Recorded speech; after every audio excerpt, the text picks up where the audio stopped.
I mean, it was completely random. They were shooting one scene, and Sean just said, if you guys are really quiet, I'll show you how we make movies, which was good because I'm already a movie fan. But I was like 10 or 11 years old when they filmed this. Wow. So the scene we're going to be talking about is Christy's in the Jeep and he's racing around and it's pouring rain. Right here. Oh, wow. Never moved an inch. So what they had was the Blairstown Fire Department sent the pumper truck up and parked it around there somewhere and ran their suction hose down to the lake. So that way you had all the water for your little rainstorm. And then against the fence here, they had a couple generators with pole lights on them. And where you're standing is where the Jeep was. And then two of the prop guys, you can see all the trees that are around here, a lot of really thin, small trees. They went out, got some big branches. So the fire department turns on the water, and the two prop guys, they got their big branches, they come down, they go up in front of the light, they pass it through the light, they passed, and they kept doing that. So you had shadows going across the vehicle. And then with the rain coming from the truck, you had the rain going, and then there was one guy under the Jeep, one or two guys, I forget, and his job was just to move the Jeep. He just pushed to his heart's content so that the Jeep had, looked like he was moving around. The problem is when you look at the scene in the movie, I don't see any shadows.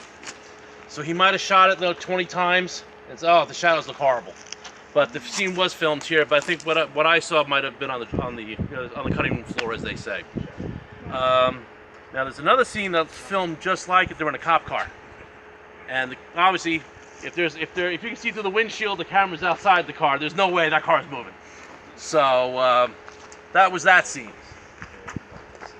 So when you come into the camp, everyone knows the world's most famous horror sign in the universe.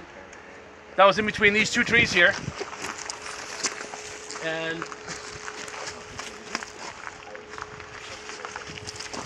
on the left is that tree there, and when you do the very first tour, this is the picture. My dad took a shot of it, but this is the 50th anniversary sign, and it looks like they took the sign down, put it on a piece of wood, stenciled it, and then cut it out, and then painted their own sign because it was going to fit the first time.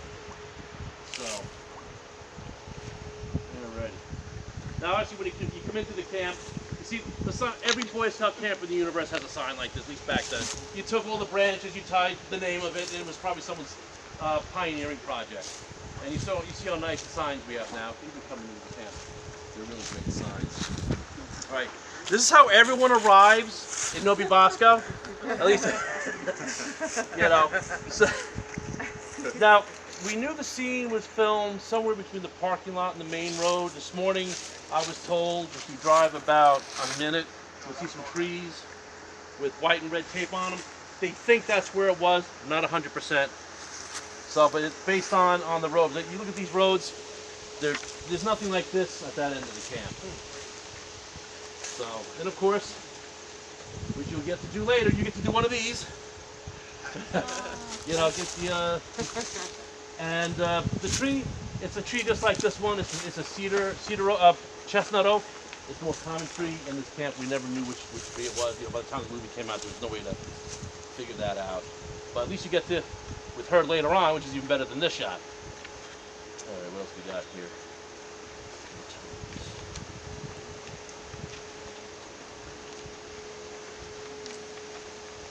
All right, the other thing that when I was shooting here that night when we were filming, you know, all the guys in the crew were actually sleeping in the cabins that we weren't using. So, you know, you gotta be quiet. Everyone's sleeping in the camp. You know, you got 100 kids in the camp. You really want to be quiet. You know, that's a recipe for disaster. But when we're in the dining hall, behind the dining hall was that's where they kept all the food. You know, anyone here working a diner or a restaurant, the number 10 cans, they're like at least a gallon-sized can. You get the giant can opener. But it had a lot of the movie props in there, and I forget whose head was back there. But it was like, you know, can of potatoes, can of carrots, you know, string beans, head, and the back of the food. It was. I wish I had a camera back then for it. So that was that. Now, what trivia did you have on? Oh, you guys know how Novi got picked to be the camp in the movie? That's how we know who the diehards are. It was an accident. They went to the wrong camp and they pulled in here, and this is really great. You know, this is exactly what we're looking for in a falling apart camp being restored. So it was really by accident on that one. And some of the scenes where Chrissy's driving to the camp. In reality, he's driving away from the camp, but the way the road's curved and all that, that's the way they were going to film it. You know, that's, you know, Hollywood does. You guys do a lot of the making of films? You know, when you watch the DVD, you see how they made it. I mean, that's usually the best part. So, but now that you're actually in the camp, you see all the scenes. You know, you got the Crazy Ralph scene coming up next. You're really going to enjoy that portion. Once you put that scene together in your head and you watch it, it'll be like, you know, which is like a lot of stuff. You're going to also go to the generator shack that's in the film. Generator's not there, but before I became an electrician, I was working with on that generator, so I got a little trivia on that one. I worked on that generator. Let's see what else is on this end of the camp. What else we got on this end? Oh, we got some Bessie Palmer trivia.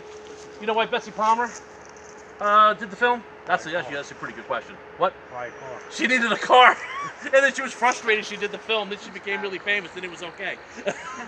But when she was in her previous life, when she was, I think it was a TV show or movie she was in, my uncle used to park her car at the end of the golf course. She was a Jersey girl at the time, so I used to park her car. But by the time I found out, she wasn't doing cons anymore. So.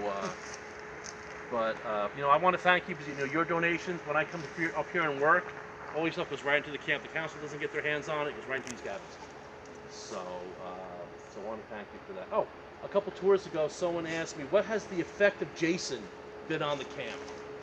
And you know, we were staining some lean-tos on that side of the camp a couple years ago. And there's a Boy Scout camp, Boy Scouts camping right next to us. And a little kid about this tall, I guess it was his younger brother. He goes, "Jason's gonna get you." So you're pretty much indoctrinated on day one. You know, anything to make you know, scare the kids. And Jason's an easy sell on that one. So that's how that went. That was good. You guys have any questions? Oh, come on! All right. Who? Any English lit majors here? Anyone big fan of the movie Crucible? All right, I'm descended from Rebecca Nurse. I have 3 witches in my family, so that's my favorite thing. If anyone else does any genealogy, you have New England genealogy, look up William Shattuck. Kevin Bacon is a William Shattuck descendant, so we're like 10th cousins. Wait, do suggest while you're here?